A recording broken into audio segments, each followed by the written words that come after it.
Hello everyone, this is Ms.Tina. Welcome back to our English story time. Today, Ms.Tina wants to show you a story. The story's name is Mid-Autumn Moon Festival.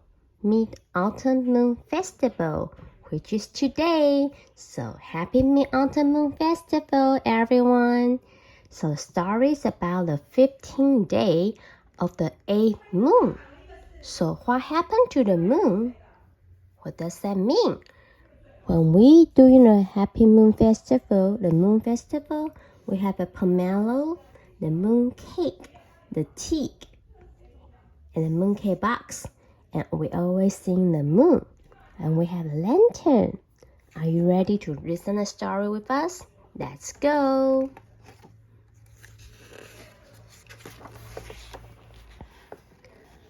The moon cake and the moonbeams. When the days grow shorter and the balmy breeze of summer are replaced by the big chill of fall, it is time to prepare for the Mid-Autumn Moon Festival, which is also called the Harvest Moon Festival. On the evening of the 5th day of the 8th moon, the moon appears at its brightest, and for one night only it is said to be perfectly round. Because the Moon Festival honors the female goddess of the moon, the women in the family prepare for the holiday. Houses are cleaned from top to bottom, and moon papers of bright posters and hung near the door.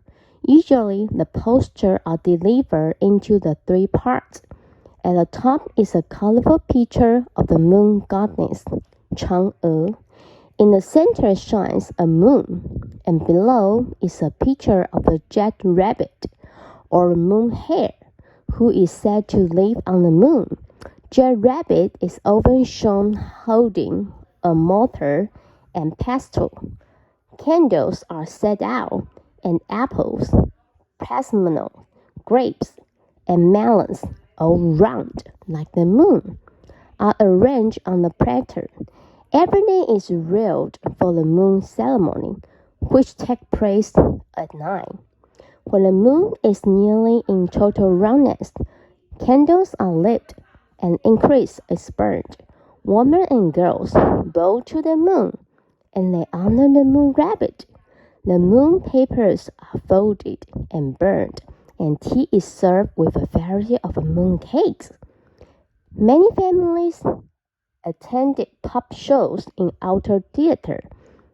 When they play show to the story of Chang'e and her husband Hou Yi, there are many stories surrounding Mid-Autumn Festival, but this is the most famous. The story of Chang'e and Hou Yi. Chang'e, Hou Yi. Many moons ago, there lived an officer in a yellow imported internal guard named Hou Yi.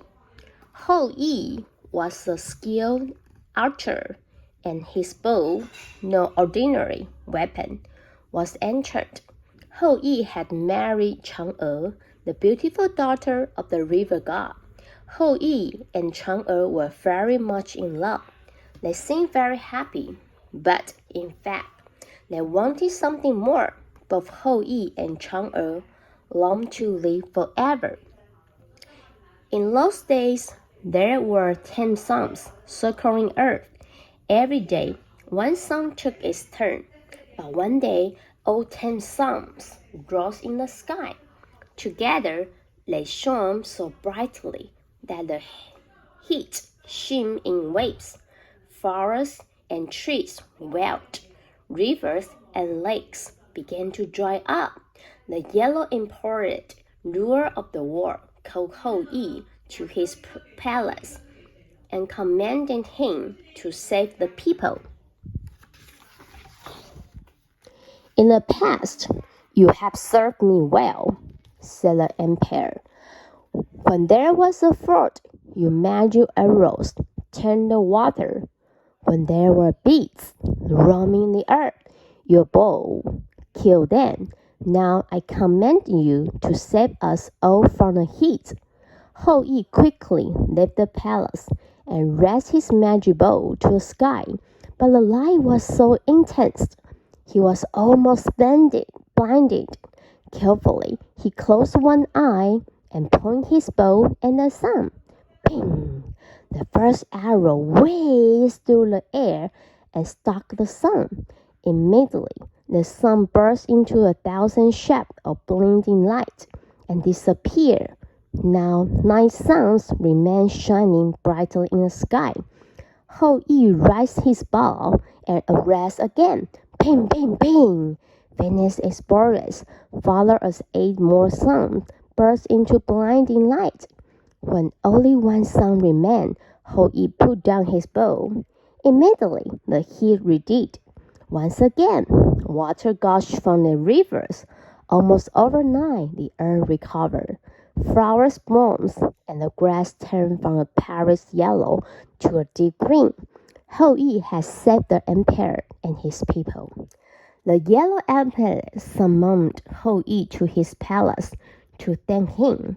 We will all be certainly greatly grateful to you, Hou Yi, said the emperor. The Queen Mother of the Western Heaven, who had heard about Hou Yi's victory, was also delighted. She called him to appear before her, and reward him with a special gift, the Pill of Immortality. Take this, and you shall live forever, she said as she handed him the magic pill. But do not be too hasty. Before you take the pill, prepare yourself by praying and fasting for 12 months. Hou Yi was thrilled. He gazed down at the magic pill, which glowed with a mastery intensity. My dream has come true, he thought. I now have the pill of entire life. When he reached his house, he stopped, and for safekeeping, he hid the magic pill in the straw-thatched roof. Then he went to share his joy with his wife. Chang'e listened quietly as Hou Yi told her of his plan to take the pill in 12 months. She loved her husband, but she was jealous. What about me? She thought. Why should I live like everyone else while my husband lives forever? Secretly, she made a plan. The next time Hou Yi goes away, I will search for the pill of immortality.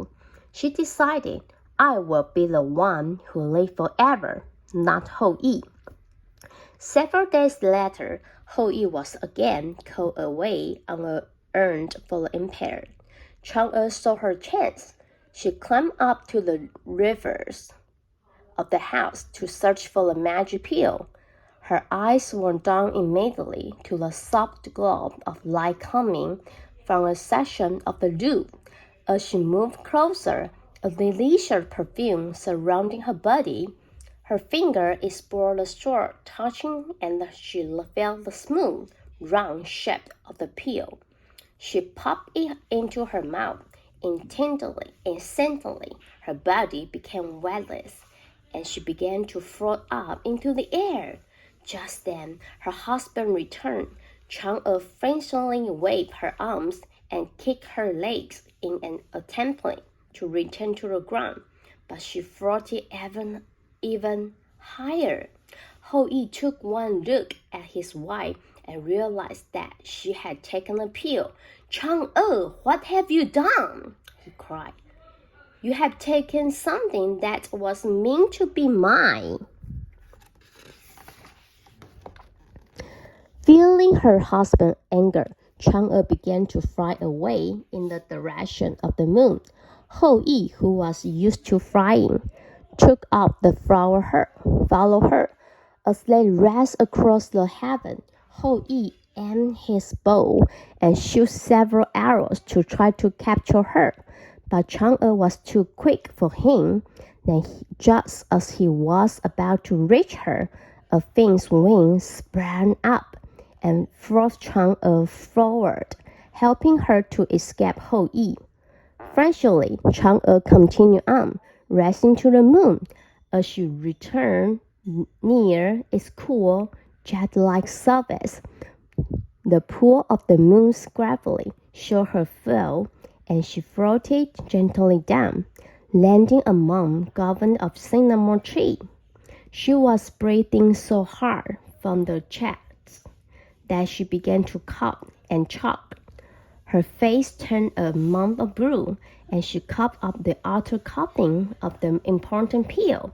As it popped out of her mouth, it became a jackrabbit with long pointing ears and a bright green body. Chang'e was transformed into a three-legged frog. Her punishment for trickling her husband. To the day, it is believed Chang'e still lived on the moon in a month-fishing jar palace. When she paralyzed a goddess of the moon, her companions included many beautiful fairies and the jackrabbit. Every day, he sat under a cinnamon tree, preparing a recipe for the peel of immortality. Despite her poison, Chang'e, who regarded her selfish action, longed for her beloved husband. Over time, Hou Yi's anger slowly disappeared, and he began to miss his wife just as she missed him.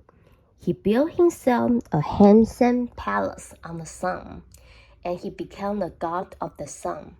But once a month, on the 15th day, Hou Yi is allowed to visit Chang'e. For his visits, she is transformed into a beautiful princess. And on this one every evening, every month, some say the moon shone brighter because of the force of their love.